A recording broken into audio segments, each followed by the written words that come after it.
Bismillahirrahmanirrahim. Assalamualaikum warahmatullahi wabarakatuh. Alhamdulillahi rabbil alamin. Wassalatu wassalamu ala asyrafil anbiya'i wal mursalin. Nabiyina wa maulana Muhammadin wa ala alihi wa ashabihi ajma'in.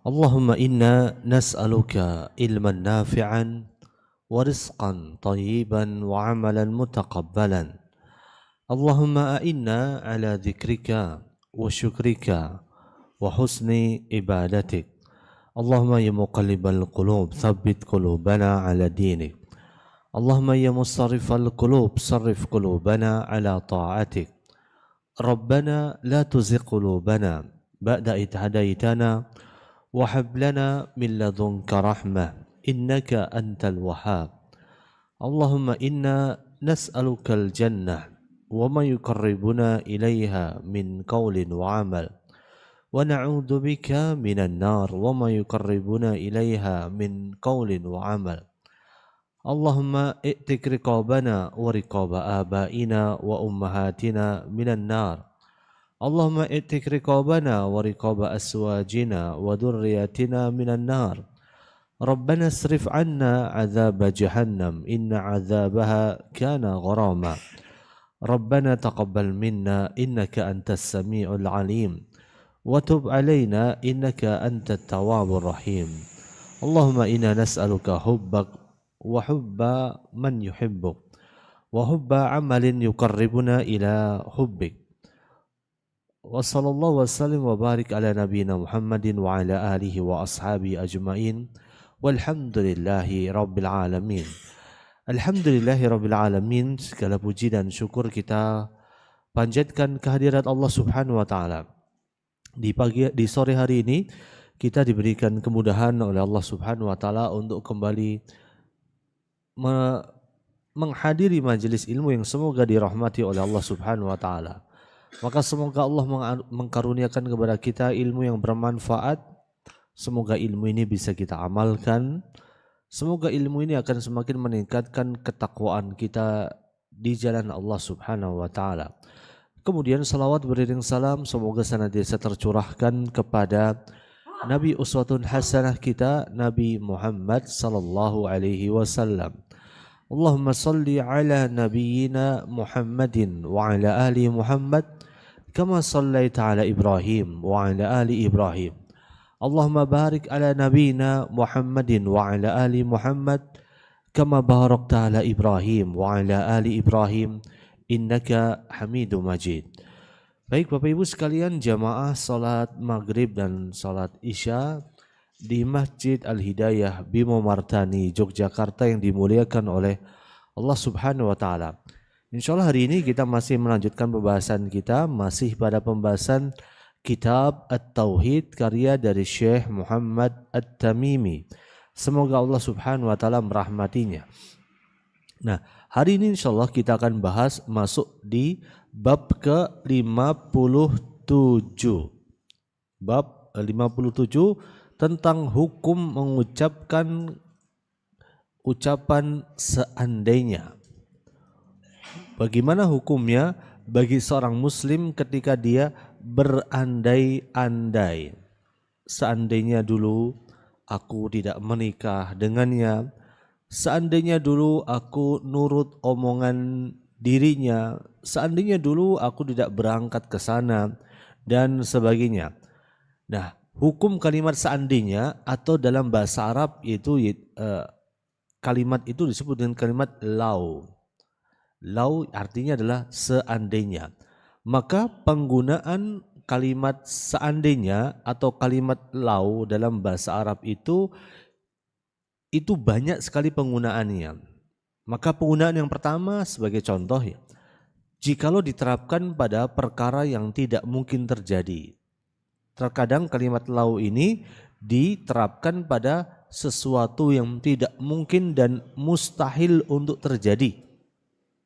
Sebagaimana Allah menyebutkan misalnya di dalam surat Al-Anbiya ayat ke-22. Allah Subhanahu wa Ta'ala menyindir orang-orang yang menyembah berhala. Allah Subhanahu wa taala menegur orang-orang yang menyembah selain Allah Subhanahu wa taala. Allah menyebutkan, "Lau kana fihima alihatun illallah." Seandainya di langit dan di bumi ada Tuhan selain Allah, la fasadata. Tentu keduanya itu telah rusak dan binasa. Maksudnya, kalau seandainya di alam semesta ini ada dua Tuhan, tentunya alam semesta ini, bumi, langit dan sisinya itu akan binasa, hancur. Kenapa sebabnya? Karena kita tahu.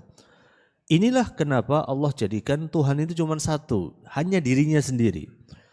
Karena sebagaimana kita tahu, manusia biasanya dalam hubungan dengan manusia, hubungan di dalam lingkungan kerja, hubungan dalam lingkungan masyarakat, biasanya kita mengenal ada yang disebut dengan istilah conflict of interest, yaitu yang disebut dengan adanya satu perbedaan kepentingan. Kenapa berkonflik? Ada kepentingan yang berbeda.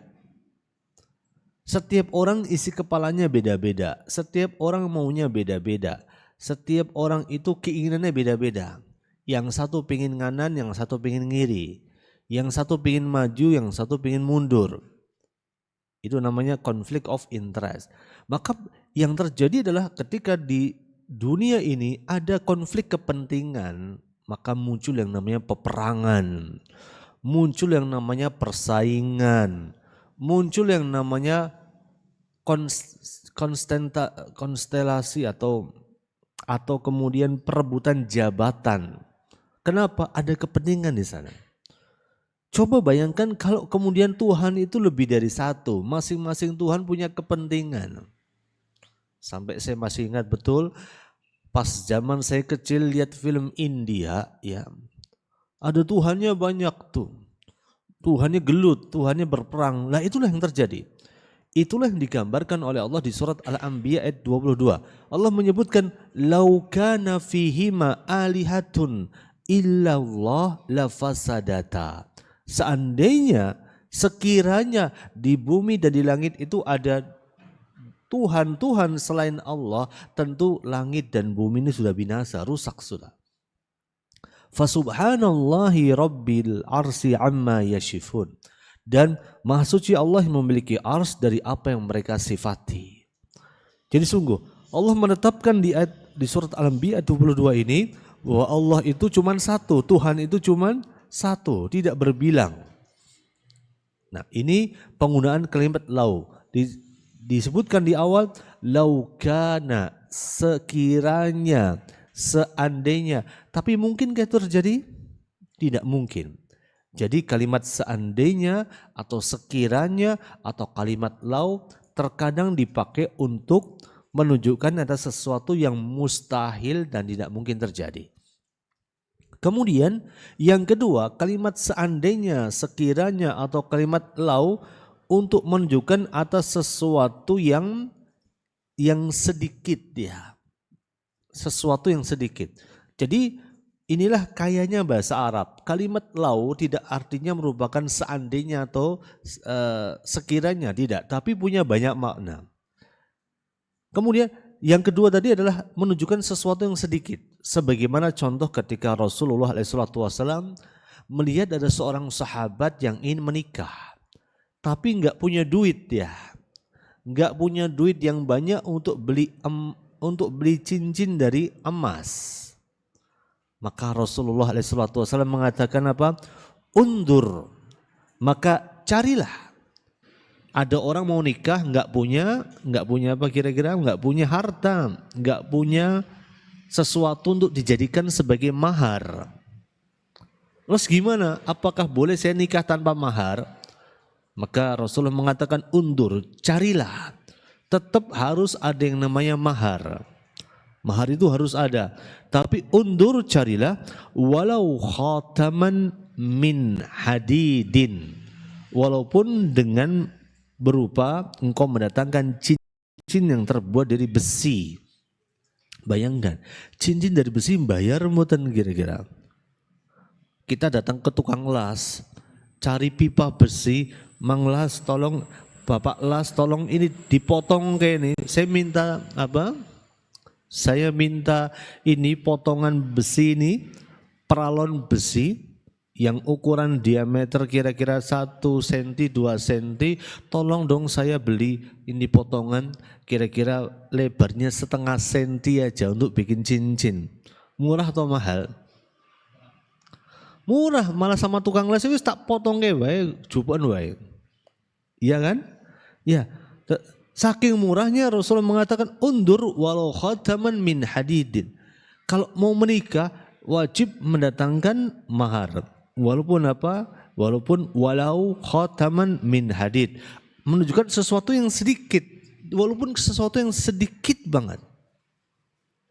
Sesuatu yang remeh. Nah, ini adalah penggunaan kalimat lau atau seandainya di dalam bahasa Arab. Atau bisa kemudian lau itu dipakai untuk lil haddi atau untuk memotivasi. Untuk memotivasi nanti bagaimana contohnya nanti kita akan bahas. Kemudian yang keempat adalah ini yang diharamkan. Yaitu lau atau kalimat seandainya yang menunjukkan ada sesuatu yang menunjukkan atas sesuatu yang bermakna angan-angan.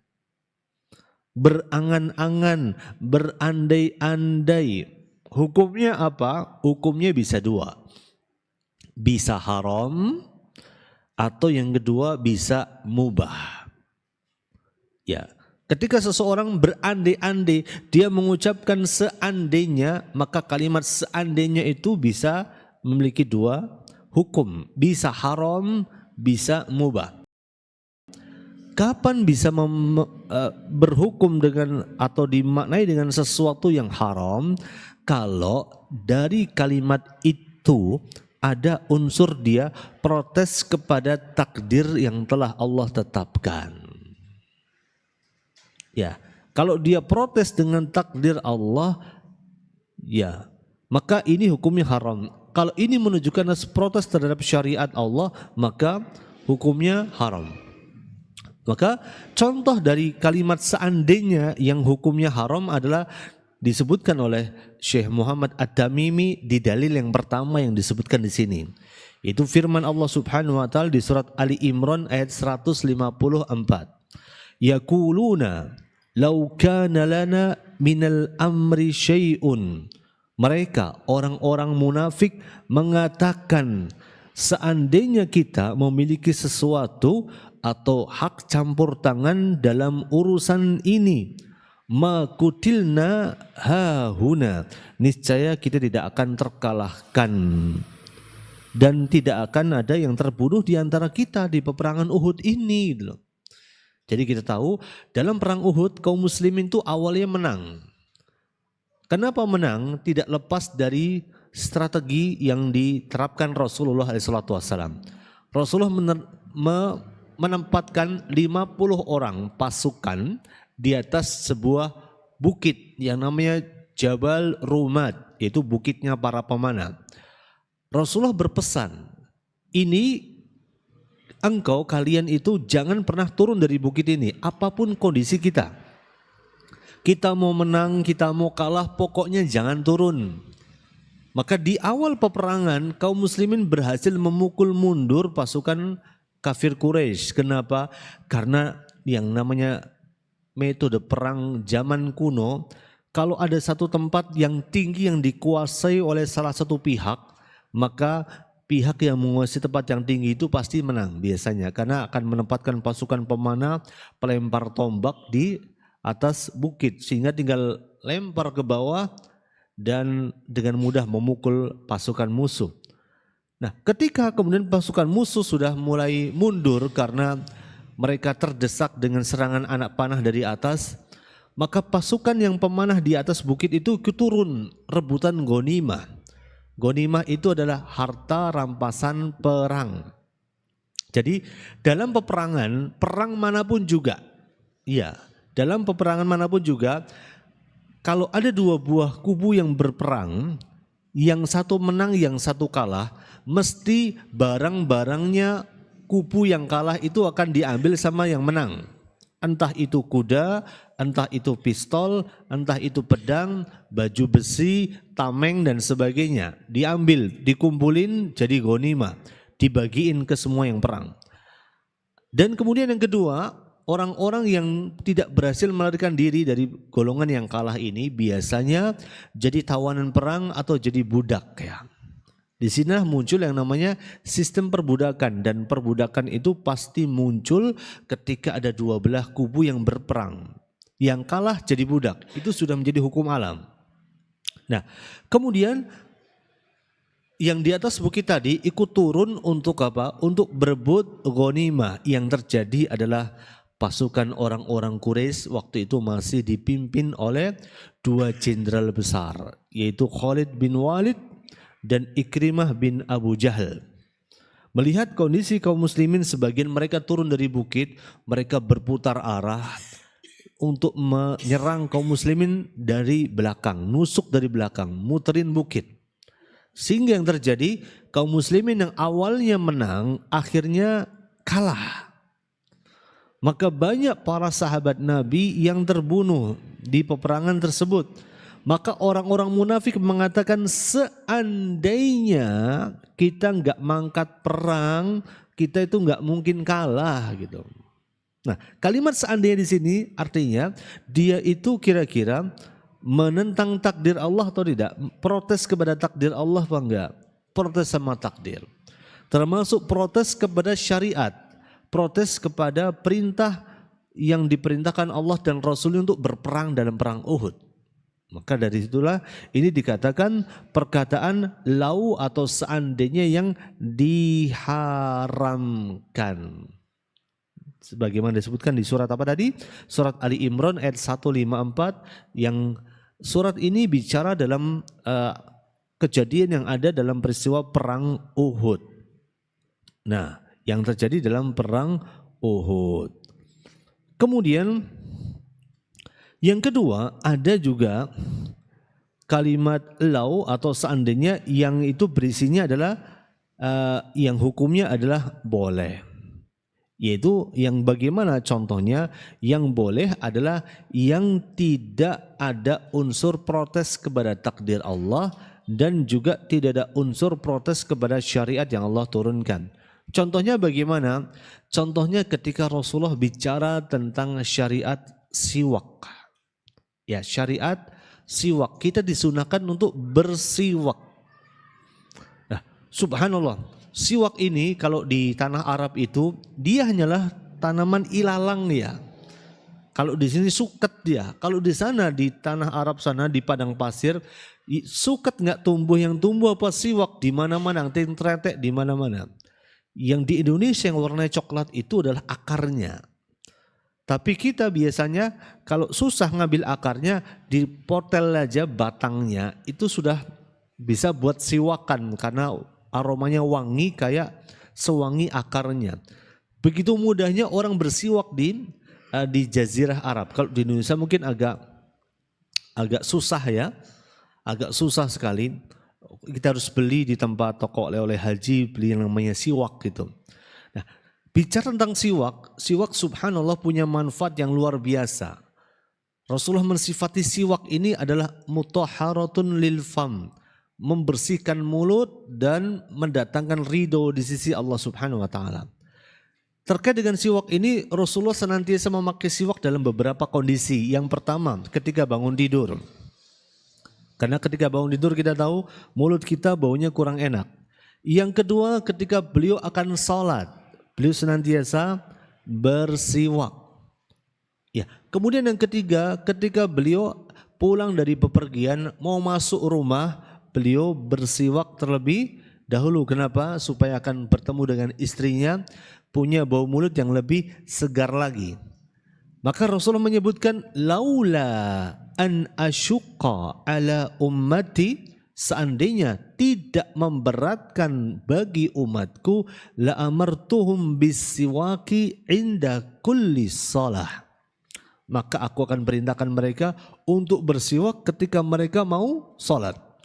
Dalam riwayat yang lain, laula an asyuqa ala ummati, seandainya tidak memberatkan umatku, la amartuhum bisiwak, aku akan perintahkan umatku untuk bersiwak inda kulli wudu, setiap mereka berwudu. Di sini Rasulullah mengatakan apa? Laula, seandainya. Boleh enggak kira-kira? Boleh di sini.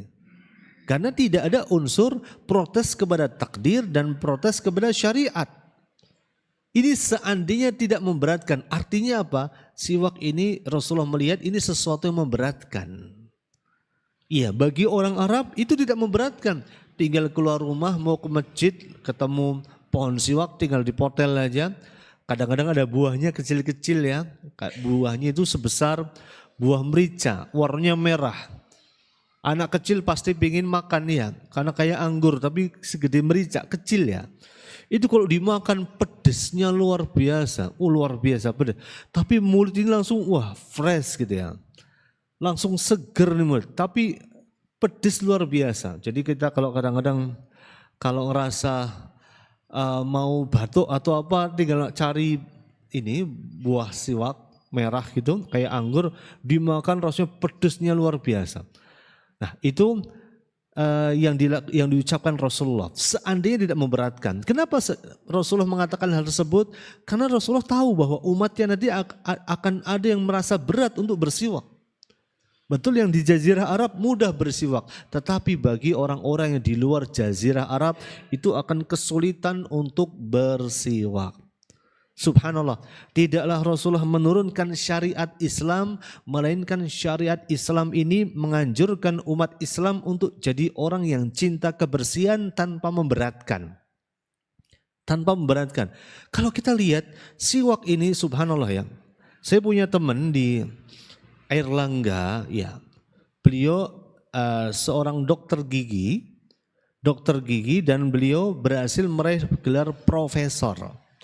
Bahkan profesor termuda ya, profesor termuda di bawah usia beliau di bawah 40 sudah dapat gelar profesor. Beliau mendapat gelar profesor dikarenakan penelitian beliau tentang siwak ya. Meneliti siwak salah satunya diantaranya yang mengantarkan beliau adalah kan syaratnya banyak, diantaranya adalah beliau meneliti tentang siwak.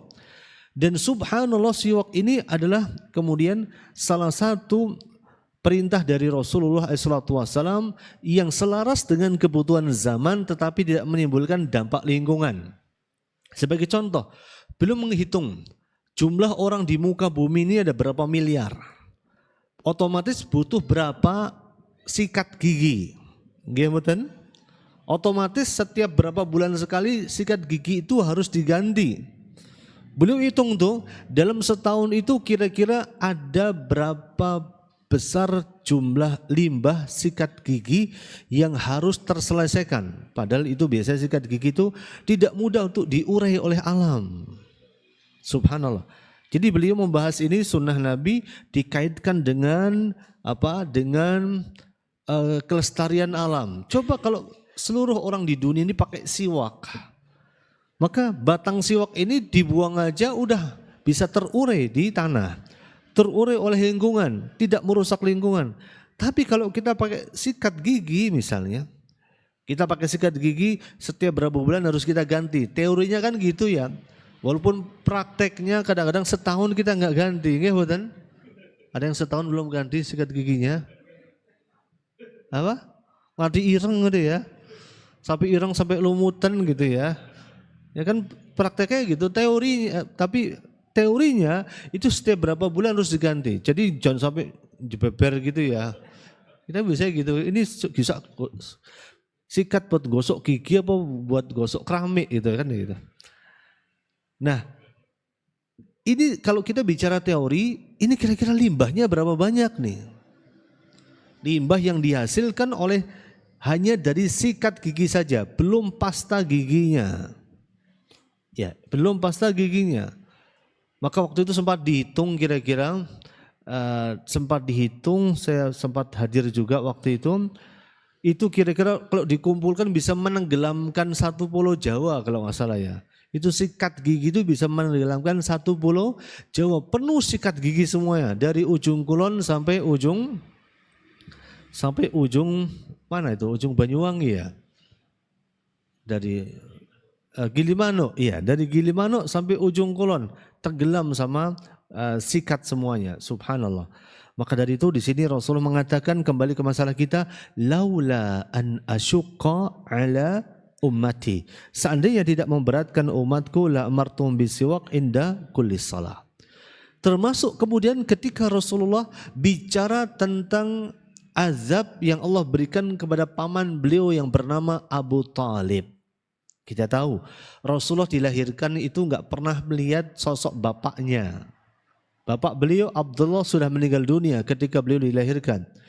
Kemudian beliau diasuh oleh kakeknya sampai beliau berusia 8 tahun. Kemudian beliau dari usia 8 tahun sampai usia 50 tahun itu diasuh dan dijaga, dilindungi kayak anak sendiri oleh paman beliau yang bernama Abu Talib. Maka dari sini kita belajar bahwa seorang anak itu butuh yang namanya sosok seorang ayah dan sosok seorang ibu dalam hidupnya. Jadi kalau biasanya seorang anak kemudian cuman sama ibunya aja, nggak pernah tahu bapaknya, nggak pernah dapat sosok seorang pria, maka biasanya anak itu akan memiliki ketimpangan dalam kepribadiannya, nggak punya sosok figur seorang bapak. Maka Allah Azza wa Jalla dengan penuh rahmatnya, ketika Rasul dilahirkan nggak punya bapak, maka Allah memberikan sosok bapak itu pada sosok Abdul Muthalib, kakek beliau. Abdul Muthalib meninggal dunia digantikan oleh sosok siapa? Abu Talib. Sama juga kemudian Maryam ketika dilahirkan oleh Hana. Imran itu meninggal dunia sebelum Hana melahirkan. Maryam ini ibunya siapa? Nabi Isa. Maka Allah jadikan sosok ayah itu digantikan oleh Nabi Zakaria. Maka dari itu kita sebagai orang tua harus menyadari bahwa kita sebagai orang tua itu punya peran penting bagi anak-anak kita. Memberikan contoh, memberikan teladan, mendidik, mengasuh, menyayangi, mencintai dan sebagainya. Beda dengan anak zaman sekarang. Anak zaman sekarang kehilangan sosok bapaknya. Bapaknya masih hidup tapi seolah-olah bapaknya enggak ada. Ada atau tidaknya bapaknya itu seperti tidak ada bedanya. Maka zaman sekarang, ayah zaman sekarang sepertinya sosoknya cuma tinggal 2 hal saja. Menjadi wali nikah dan memberi nafkah. Sisanya enggak ada, kosong. Maka kemudian Rasulullah ketika beliau masih kecil diasuh oleh Abu Talib sampai beliau usia 50 tahun. Beliau dijaga, dilindungi, mendapatkan perlindungan dalam dakwah beliau. Maka begitu Abu Talib akan meninggal dunia, Rasulullah mengatakan, ya ammi, qul la ilaha illallah. Wahai pamanku, ucapkanlah la ilaha illallah, satu kalimat yang akan menjadi hujah bagiku di hadapan Allah. Maka di sebelahnya ada Abu Jahal, teman bestinya, mengatakan, atatrukuna millata Abdul Muthalib. Apakah engkau akan meninggalkan agama nenek moyang kita, budaya nenek moyang kita? Bayangan. Maka kemudian Abu Talib akhirnya meninggal dunia di atas agama dan budaya nenek moyangnya, tidak meninggal dunia di atas agama Islam. Maka Rasulullah menggambarkan, seandainya bukan karena doaku, maka niscaya Abu Talib Allah cemplungin di dasar neraka. Kalimat seandainya di sini, laula bidu'ai, kata Rasulullah. Seandainya bukan karena doaku, maka pamanku ini ada di dasar neraka. Kalau dasar neraka itu paling panas ibaratnya. Tetapi Abdul Muthalib itu, Abu Talib ringan, azabnya diringankan oleh Allah Subhanahu wa taala. Ringannya bagaimana? Ringannya adalah pada tingkatan ketika dia dipakaikan sandal di neraka, maka sandal yang panas itu ketika dipakai menjadikan otak kepalanya itu mendidih ya. Berarti enggak ringan juga ya. Seringan-ringannya enggak pernah ringan di neraka itu, enggak pernah enteng gitu loh. Jadi jangan pernah menyepelekan azab yang ada di neraka, berat rasanya. Enggak mungkin kita bisa menanggungnya. Nah, ini yang harus kita perhatikan. Ini contoh apa? Contoh kalimat lau atau seandainya yang dibolehkan. Itu yang pertama tadi contohnya Rasulullah mengatakan laula an asyqa ala ummati la amartum bisiwak inda kulli shalah. Seandainya tidak memberatkan umatku, aku akan perintahkan umatku untuk bersiwak ketika mereka akan sholat. Atau ketika Rasulullah mengatakan laula bidu'ai, jika seandainya bukan karena doaku, maka Abu Talib siksanya begitu berat di dalam dasar neraka Jahannam. Termasuk juga dibolehkan bagi seseorang untuk mengatakan lau, ucapan lau atau seandainya dibolehkan adalah untuk menjelaskan rencana atau untuk memotivasi. Sebagaimana Rasulullah pernah mengatakan ihris ala ma yanfa'uka, bersemangatlah kalian atas apa yang bermanfaat untukmu, wasta'in billah wala ta'jiz, dan minta tolong kepada Allah dan jangan merasa lemah. Wa in asabaka syai', kalau engkau ditimpa oleh sesuatu, fala taqul law anni fa'altu lakana kada wa kada. Janganlah kalian mengatakan seandainya aku berbuat demikian, tentu tidak akan hal-hal yang kemudian tidak kita inginkan. Kenapa tidak boleh kita mengucapkan seandainya? Fa inna law taftahu amali syaitan, karena sungguh kalimat seandainya itu akan membuka pintu-pintu syaitan. Membuka pintu-pintu syaitan. Di sini Rasulullah menggunakan kalimat lau, tapi untuk menjelaskan, untuk memotivasi kepada seluruh umat Islam ini. Kemudian dalil yang kedua yang disebutkan di sini di bab ini adalah firman Allah di surat Ali Imran ayat 168.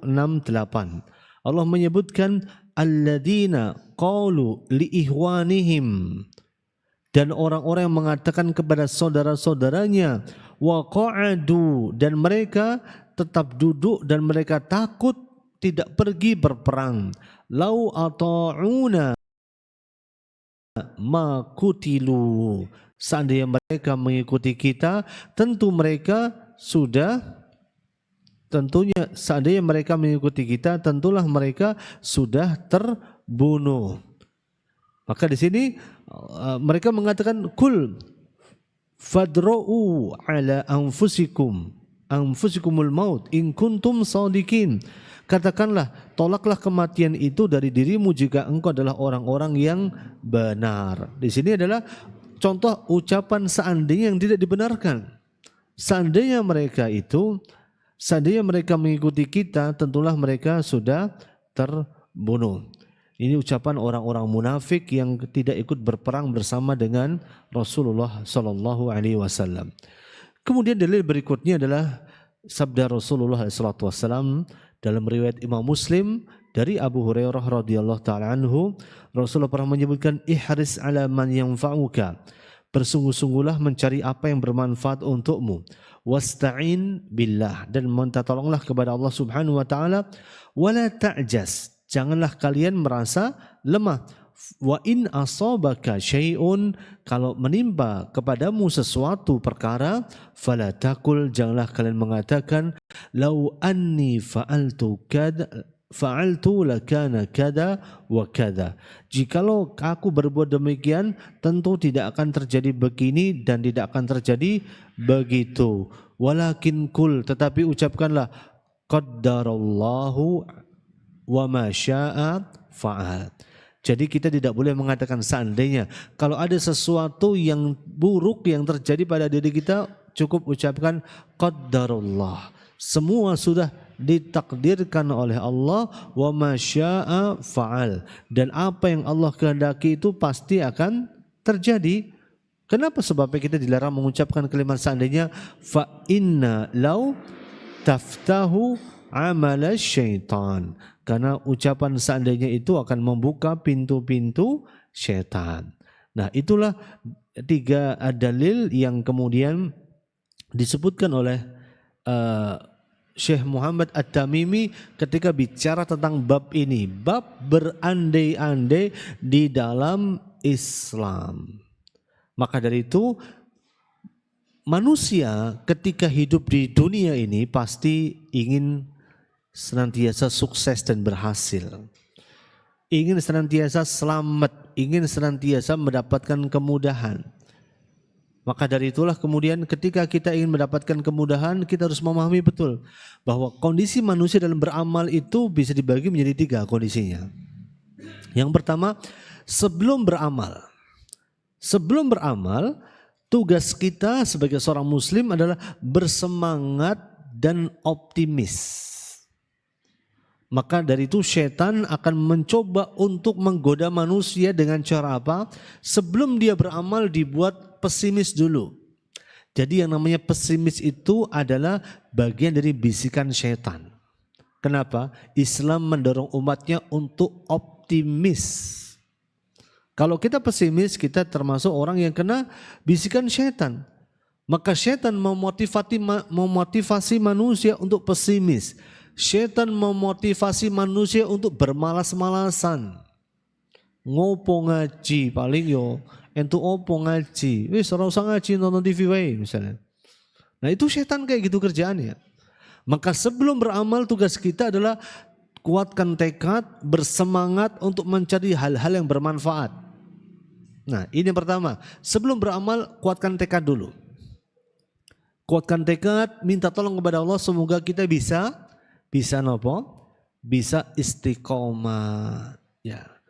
Karena kita bisa istiqomah itu karena pertolongan dari Allah Subhanahu wa taala. Iya, pertolongan dari Allah Subhanahu wa taala. Jika bukan karena pertolongan Allah, maka yang terjadi adalah kita tidak akan mungkin dikuatkan oleh Allah Subhanahu wa taala. Sebagai contoh, kajian kitab tauhid ini sudah berapa tahun kira-kira? Sudah berapa tahun? 2 tahun? 2 tahun? Udah lama ya. Gak rampung-rampung kita ini. Udah 2 tahun gitu ya. Saya masih ingat betul ketika awal-awal saya ngisi di sini. Waduh tenan rek iki Masya Allah. Jauh kali ini. Masya Allah. Waktu itu kan streamer saya waktu itu kan berangkatnya juga sendiri gak bareng saya ya. Beliau pulang kerja di dekat kantor Bupati Sleman ke sini. Wah jauh Tat. Gak kuat saya Tat kata. Wah dia ngomong kayak gitu saya juga mikir, wah aku ya ora kuat gitu. Waduh tenan. Ini tempat kajian rutin paling jauh gitu ya. Masya Allah. Tapi setelah dilakoni, ya udah bismillah astagfirullah billah, minta tolong sama Allah. Setelah dilakoni yuk kayak biasa aja gitu ya. Kayak biasa aja. Contoh biasa aja saking biasanya tadi saya berangkat dari rumah tadi jam berapa deh Mas? 6:30 ya. 5:30 ya. 5:30 saya dari rumah tadi. Sampai sini masih rakaat pertama tadi ya. Saking kencengnya saya karena sudah biasa itu ya. Udah kayak akam sih anak kampung sini aja. Ya, padahal dulu berangkatnya mungkin sebelum jam 5 udah berangkat. Sekarang jam 5:30 baru berangkat, bayangin aja. Dari mana? Dari Jalan Wonosari. Ke jalan mana? Ya sama-sama arah gunung sih ya. Sana Gunung Kidul, sini Gunung Lor ya. Beda arah aja. Nah, maka tugas kita adalah bersemangat ya. Minta tolong sama Allah sebelum beraktivitas. Kemudian yang kedua, ketika sedang beramal. Ketika sedang beramal, tugas kita, ya kalau tadi sebelum beramal, tugas kita adalah bersemangat, kuatkan tekad, kuatkan azam. Ketika sedang beramal, tugas kita adalah minta pertolongan dari Allah Subhanahu wa taala. Kenapa sebabnya? Karena setan akan membisikkan manusia untuk lupa kepada Allah dan fokus kepada sebab. Fokus kepada sebab. Mungkin setan akan membisikkan kepada saya waktu itu, nyantai aja kamu walaupun jauh tapi kan kamu naik mobil. Seolah-olah kita bisa berangkat ngisi pengajian jauh karena mobil. Coba bayangin banyak orang yang punya mobil mager. Gak mau kemana-mana, nggih mboten? Ya, maka setan akan membisikkan kita, nyantai kamu punya mobil, nyantai ada mobil ini bisa ngantar kamu ke tempat yang jauh sekalipun juga. Tapi ternyata kita disuruh untuk fokusnya kepada Allah, bukan kepada sebab. Mobil cuman sarana. Kalau kita punya mobil sekalipun, punya roket sekalipun juga, tapi kita nggak punya semangat untuk berangkat, maka nggak akan mangkat gitu loh. Nggak akan berangkat. Itu cara setan. Ketika sedang beramal kita akan disibukkan dengan sebab ya. Sebab, oh kamu nyantai punya mobil, tapi kita dibuat lupa sama Allah. Kemudian setelah beramal ada dua kemungkinan biasanya. Bisa berhasil, bisa gagal. Ketika berhasil tugas kita adalah bersyukur. Tapi syaitan akan mengajak manusia agar manusia itu ujub kepada dirinya sendiri. Saya berhasil karena kepintaran saya berhasil karena kecerdasan saya berhasil karena strategi yang saya miliki. Maka itu adalah upaya syaitan untuk menggoda manusia agar dia menyandarkan semua keberhasilan kepada dirinya. Atau ketika tidak berhasil, Allah menyuruh kita bersabar. Maka syaitan akan berusaha untuk apa? Mengajak manusia mengucapkan kalimat seandainya dulu kayak gini kamu pasti sukses. Nah, itu cara syaitan. Ketika syaitan itu menjerumuskan manusia setelah beramal dan manusia tidak mendapatkan keberhasilan, maka muncul kalimat seandainya, berandai-andai. Maka inilah yang menjadikan bab ini masuk dalam pembahasan kitab At-Tauhid, karena kalimat seandainya itu seolah menolak takdir Allah dan tidak ridho dengan ketetapan Allah Subhanahu wa ta'ala. Maka dari itu semoga Allah Azza wa Jalla kuatkan kita untuk bisa menerima semua takdir yang Allah tetapkan, dan semoga Allah menuliskan kita pahala yang besar atas kesabaran kita dalam menghadapi segala sesuatu yang tidak kita inginkan dalam hidup kita. Amin ya rabbal alamin. Wa sallallahu wasallim wa barik ala nabiyina Muhammad wa ala alihi wa ashabihi ajmain. Subhanakallahumma wa bihamdika asyhadu an la ilaha illa anta astaghfiruka wa atubu ilaik. Assalamualaikum warahmatullahi wabarakatuh.